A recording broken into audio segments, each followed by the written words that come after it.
എല്ലാവർക്കും ഓൺലൈൻ ക്ലാസ്സിലേക്ക് സ്വാഗതം. ഇന്ന് നമ്മൾ ഡിസ്കസ് ചെയ്യുന്നത് അടിസ്ഥാന പാഠാവലി 6ാം ക്ലാസ്സിലെ അടിസ്ഥാന പാഠാവലി ചോദ്യപേപ്പറാണ്. അപ്പോൾ നമുക്ക് ചോദ്യങ്ങൾ നോക്കാം. 15 മിനിറ്റ് കൂൾ ഓഫ് ടൈമാണ്. 6 പ്രവർത്തനമാണുള്ളത്. അതിൽ 4 പ്രവർത്തനത്തിന് ഉത്തരം എഴുതിയാൽ മതി. ആദ്യത്തെ പ്രവർത്തനം നിർബന്ധമാണ്. മൊത്തം 5 പ്രവർത്തനം എഴുതണം. ഓക്കെ, ആദ്യത്തെ പ്രവർത്തനം വളരെ എളുപ്പമുള്ള പ്രവർത്തനമാണ്. അപ്പോൾ പ്രവർത്തനം ഒന്ന് വായിക്കാൻ എഴുതാണ്. വായിക്കാൻ വളരാം എന്ന എം മുകുന്ദൻ്റെ ഒരു നോവലിലെ ഒരു ഭാഗമാണ് അവിടെ കൊടുത്തിരിക്കുന്നത്. അതിനോടനുബന്ധിച്ചിട്ടുള്ള 5 ചോദ്യങ്ങളുമാണ്. അതും വളരെ എളുപ്പമുള്ളതാണ്. അപ്പോൾ നമുക്ക് അതിൻ്റെ ചോദ്യങ്ങളുടെ ഉത്തരങ്ങളൊക്കെ ശരിയാണോ നോക്കാം. ആദ്യം നമുക്ക് പാസേജ് വായിച്ചു നോക്കാം. വീട്ടിൽ മണ്ണെണ്ണ വിളക്കിൻ്റെ അരണ്ട വെളിച്ചത്തിലാണ് ഞാൻ വായിച്ചിരുന്നത്. ജാലകത്തിനടിയിലുള്ള കട്ടിലിരുന്ന് ഒരു മുട്ട വിളക്കിൻ്റെ വെളിച്ചത്തിലായിരുന്നു വായന. ജാലകത്തിലൂടെ അരിച്ചെത്തുന്ന കാറ്റിനോട് സംസാരിച്ചു. കാറ്റ് പറയുന്ന കഥകൾ കേട്ടുകൊണ്ട് വായിച്ചു. മണ്ണെണ്ണ തീർന്നു പോകുമെന്ന ഉത്കണ്ഠ കൊണ്ട് അമ്മ പറയുമായിരുന്നു, മോനെ വായിച്ചത് മതി, വായിച്ച് കിടന്നോളൂ എന്ന്, വായിച്ച് വിളക്കണച്ചു കിടന്നോളൂ എന്ന് കിടന്നോളൂ. അമ്മയുടെ വിളക്കിനെ വകവയ്ക്കാതെ രാത്രി വൈകോളം വായിച്ചു. ചില നേരങ്ങളിൽ വായിച്ചു ഉറങ്ങിപ്പോവും. മുട്ടവിളക്കിടയ്ക്കപ്പോയോ കെട്ടുപോയിട്ടുണ്ടാവും. വായിച്ച പുസ്തകം അപ്പോഴും നെഞ്ചോട് ചേർത്ത് പിടിച്ചിട്ടുണ്ടാവും. ഉറക്കത്തിൽ നെഞ്ചുകൊണ്ടും വായിച്ചു. അക്ഷരത്തിലെ അറിവിനെ അങ്ങനെ ഹൃദയത്തിലേക്ക് പകർന്നു. ഇങ്ങനെയാണ് എൻ്റെ തലമുറ വായിച്ചിരുന്നത്. ഞങ്ങൾക്ക് ഇഷ്ടം പോലെ സമയമുണ്ടായിരുന്നു. മറ്റു പലതിനും ദാരിദ്ര്യമുണ്ടായിരുന്നു എങ്കിലും സമയത്തിന് മാത്രം പന്നമുണ്ടായിരുന്നില്ല. കളിക്കാനും കുളിക്കാനും മാവിൽ കയറാനും സമയമുണ്ട്. അതുപോലെ സ്വാഭാവികമായിരുന്നു വായന. നല്ല പ്രവർത്തനങ്ങളിലേക്കും മനുഷ്യ സ്നേഹത്തിലേക്കുമുള്ള വഴികാട്ടിയാണ് വായന. വായനയെപ്പറ്റി ഒരു കാര്യം കൂടി അറിയാതുണ്ട്. വായന TV കാണും പോലെ എളുപ്പമുള്ള പണിയല്ല. വായനശീലം വളർത്തണം. അത് പരിശീലനം ആവശ്യമാണ്. അക്ഷരം പഠിക്കുന്നതിന് മുമ്പ് ആ പരിശീലനം തുടങ്ങണം. ആദ്യം വായിച്ച് കേട്ട് ആസ്വദിക്കണം. ആദ്യത്തെ ചോദ്യം ഇതാണ്.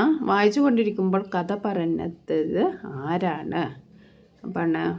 കഥ പറഞ്ഞത് എത്തിയത് ആരാണ്? കാറ്റാണല്ലേ. അതിവിടെ ഉണ്ട്.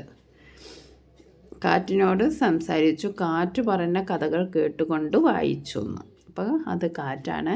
രണ്ടാമത്തെ ചോദ്യം, മോനെ വായിച്ചത് മതി, വിളക്കണച്ച് കിടന്നോളൂ. അമ്മ ഇങ്ങനെ പറയാനുള്ള കാരണം എന്താണ്? മോൻ്റെ ആരോഗ്യത്തിലുള്ള ഉത്കണ്ഠ, മണ്ണെണ്ണ തീർന്നു പോകുമെന്ന ഉത്കണ്ഠ, വായിച്ച വഷളാകുമെന്ന ആശങ്ക, വായന ആർഭാടമെന്ന ചിന്ത. അപ്പോൾ ഇതിൽ ശരിയായ ഉത്തരം എന്താണ്?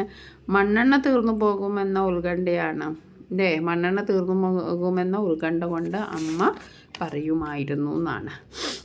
മൂന്നാമത്തെ ചോദ്യം നോക്കാം. വായനശീലം വളർത്താൻ എന്ത് ചെയ്യണമെന്നാണ് ലേഖകൻ പറയുന്നത്? എഴുത്തുകാരെ പരിചയപ്പെടണം, ചിത്രവായന നടത്തണം, വായിച്ച് കേട്ട് ആസ്വദിക്കണം, നല്ല പരിശീലനം വേണം. അപ്പോൾ ഇവിടെ തന്നെ ഉണ്ട്. അതിന് പരിശീലനം, അതായത് വായന ശീലം വളർത്തണം, അതിന് പരിശീലനം ആവശ്യമാണ്. അപ്പോൾ ശരിയായ ഉത്തരം എന്താണ്? നല്ല പരിശീലനം വേണം എന്നാണ്. ഒരു കാര്യത്തിൽ ദാരിദ്ര്യം ഉണ്ടായിരുന്നില്ല. ഏത് കാര്യത്തിൽ? ഉറക്കത്തിന് മണ്ണെണ്ണയ്ക്ക്, സമയത്തിന് വെളിച്ചത്തിന്. ഇവിടെ ശരിയായ ഉത്തരം എന്താണ്? സമയത്തിനല്ലേ. മറ്റു പലതിനും ദാരിദ്ര്യമുണ്ടായിരുന്നു, സമയത്തിന് മാത്രം പന്നമുണ്ടായിരുന്നില്ല. അപ്പം നമുക്ക് എന്ത് ഉത്തരം എഴുതാം? സമയത്തിന് എന്നെഴുതാം. വായനയുമായി ബന്ധപ്പെട്ട തെറ്റായ പ്രസ്താവനയാണ് എഴുതേണ്ടത്. മനുഷ്യ സ്നേഹത്തിലേക്കുള്ള വഴികാട്ടിയാണ് വായന. അറിവിൻ്റെ പുതുലോകത്തേക്ക് നയിക്കുന്നു, ചിന്താശേഷി വർദ്ധിപ്പിക്കുന്നു, സമയം നഷ്ടപ്പെടുന്നു എന്നുള്ളതാണ് ഇതിലെ തെറ്റായ പ്രയോഗം. ഇനി അടുത്തൊരു ആസ്വാദന കുറിപ്പാണ്. നമ്മൾ വായിച്ച നമ്മുടെ പാഠഭാഗത്തിലുള്ള കവിതയൊന്നുമല്ല. വിമീഷ് മണിയൂറിൻ്റെ വട്ടപ്പറമ്പെ ചന്ദ്രപ്പ എന്നുള്ളൊരു കവിതയാണ്. അപ്പോൾ ആ കവിത വായിക്കുമ്പോൾ നിങ്ങളത് വായിച്ചിട്ട് നോക്കുക. കവിത പോലെയല്ല, അതിൻ്റെ വാക്കുകൾ തരംതിരിച്ചിട്ട് അങ്ങനെ ആകുമ്പോൾ നിങ്ങൾക്ക് അതിൻ്റെ ആസ്വാദനക്കുറിപ്പ് എഴുതാൻ വളരെ എളുപ്പമായിരിക്കും. അപ്പോൾ ഇവിടെ സ്കൂൾ വിട്ടോടി നേരം സിപ്പപ്പ് തിരഞ്ഞെടുക്കും, ഒറ്റയ്ക്കിടക്കുന്നു എന്ന് വിറക്കും പോലെ ഒച്ച വരാത്ത കരച്ചിലുണ്ട്. അപ്പോൾ സ്കൂൾ വിട്ടിട്ട് സിപ്പപ്പും തിന്ന് വരികയാണ്. അപ്പോൾ ഒറ്റയ്ക്കിരുന്ന് വിറക്കും പോലെ ഒച്ച വരാത്ത കരച്ചിലുണ്ട്. ബാഗ് എടുത്തെങ്ങോ വലിച്ചെറിഞ്ഞ് വേഗത്തിൽ എന്തോ എടുത്തണിന് വാരി പ്ലേറ്റ് കാലിയാക്കി മുറ്റത്തിറങ്ങി ഞാൻ നിൽക്കുന്നു. അപ്പം ബാഗ് വലിച്ചെറിഞ്ഞ് എന്തൊക്കെയോ എടുത്തിട്ട് വേഗം ഭക്ഷണം കഴിച്ചിട്ട് മുറ്റത്തിറങ്ങി നിൽക്കുകയാണ്. എങ്ങോട്ട് പോകും കളിക്കാനായി? ഏത് പറമ്പിൽ ഒഴിവുണ്ട്? ഞങ്ങളിരുന്ന് തിരിയുന്നു, കാണാതെ കണ്ണ് തിരുമ്പുന്നു. അപ്പം മുറ്റത്തിറങ്ങി ഭക്ഷണമൊക്കെ കഴിച്ചതിന് പിന്നെ അടുത്ത ചിന്ത എന്താണ്? കളിക്കാൻ എങ്ങോട്ട് പോകും? ഏത് പറമ്പിലാണ് ഒഴിവുള്ളത്? അങ്ങനെ ഒന്നും കാണുന്നില്ല, ഇങ്ങനെ ഞങ്ങൾ തരികയാണ്. രാത്രി വന്ന് വിളിക്കുന്നു, വട്ടത്തിലുള്ളൊരു മൈതാനം, ആരും അവിടെ മറച്ചിട്ടില്ല, വേലികൾ കെട്ടിയടിച്ചിട്ടില്ല. അപ്പോൾ രാത്രിയിൽ ഒരു വട്ടത്തിലുള്ള മൈതാനം എന്ന് പറയുന്നത് ആകാശത്തെയാണ് ഉദ്ദേശിക്കുന്നത് അല്ലേ. ആരും അവിടെ മറച്ചിട്ടില്ല, വേലികൾ കെട്ടിയടിച്ചിട്ട്. അപ്പോൾ ഇവിടെ എന്താണ് ആശയം എന്താണ്? എവിടെയും പറമ്പിൽ കളിക്കാനൊന്നും ഒഴിവില്ല, എല്ലാവരും വേലി കെട്ടി അങ്ങനെ അടച്ചിട്ടിരിക്കുകയാണ്. ഓക്കെ, അപ്പോൾ ഇതിലെ പ്രയോഗ ഭംഗി നിങ്ങൾക്ക് ഇഷ്ടപ്പെട്ട വരികൾ ഏതൊക്കെയാണെന്നൊക്കെ കുറിച്ചിട്ട് ഒരു ആസ്വാദനക്കുറിപ്പ് തയ്യാറാക്കുക. നമുക്ക് അഭിപ്രായക്കുറിപ്പാണ്.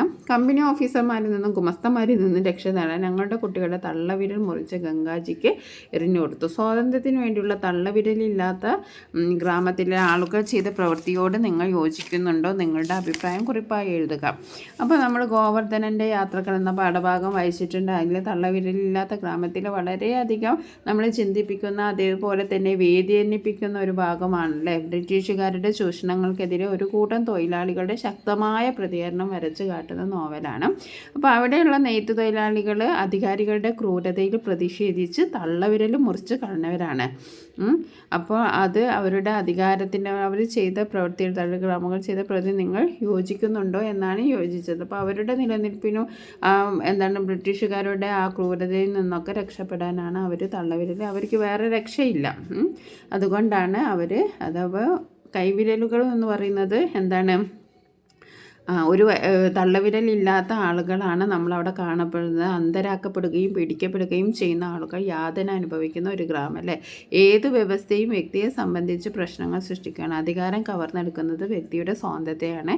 അപ്പോൾ കൈവിരകൾ എന്ന് പറയുന്നത് ഒരു വ്യക്തിയുടെ അധ്വാനത്തിൻ്റെ ചിഹ്നമാണ്. അത് മാറ്റിവെക്കുക എന്ന് പറഞ്ഞാൽ എന്താണ്? അവരുടെ അധ്വാനം നശിക്കുക എന്നതാണ്.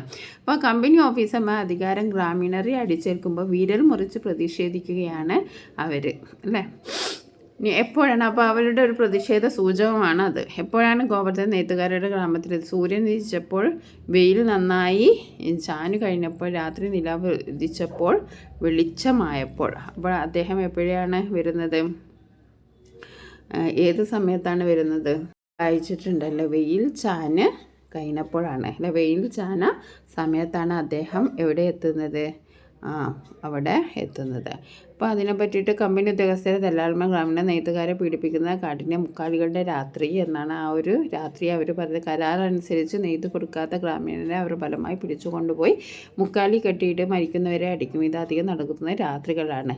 ആ ഗ്രാമത്തിലെ പുരുഷന്മാർ കമ്പനിക്ക് അങ്ങനെ പിടിച്ചു പോയതുണ്ട്. അപ്പോൾ നമ്മൾ ആ ഗോവർദ്ധനൻ്റെ അതിൻ്റെ ഒരു ചെറിയൊരു ഇൻട്രൊഡക്ഷനാണ്. ഇനി അടുത്തത് എന്താണ്? പ്രതികരണക്കുറിപ്പാണ്. നമ്മുടെ ലക്ഷ്യം മാലിന്യമുക്ത കേരളമാണ്. പക്ഷേ മാലിന്യങ്ങൾ വിവിധ പ്രദേശങ്ങൾ വലിച്ചത് നിങ്ങളുടെ ശ്രദ്ധയിൽപ്പെട്ടിട്ടുണ്ടാവുമല്ലോ. ഇതിനെതിരെ നിങ്ങൾ എങ്ങനെ പ്രതികരിക്കും? കുറിപ്പ് തയ്യാറാക്കുക. അപ്പോൾ മാലിന്യം എന്നുള്ളത് ഇന്ന് കേരളം അഭിമുഖീകരിക്കുന്ന ഒരു വലിയ പ്രശ്നമാണ്. അപ്പോൾ ആളുകൾ എന്താണ്, അലക്ഷ്യമായിട്ട് പ്ലാസ്റ്റിക്കുകളൊക്കെ വലിച്ചെറിയുകയാണ്. അപ്പോൾ അതൊക്കെ നമ്മൾ നമ്മുടെ പ്ലാസ്റ്റിക്കോ അല്ലെങ്കിൽ നമ്മുടെ മാലിന്യങ്ങൾ നമ്മുടെ വീട്ടിൽ തന്നെ നമ്മൾ എന്ത് ചെയ്യണം?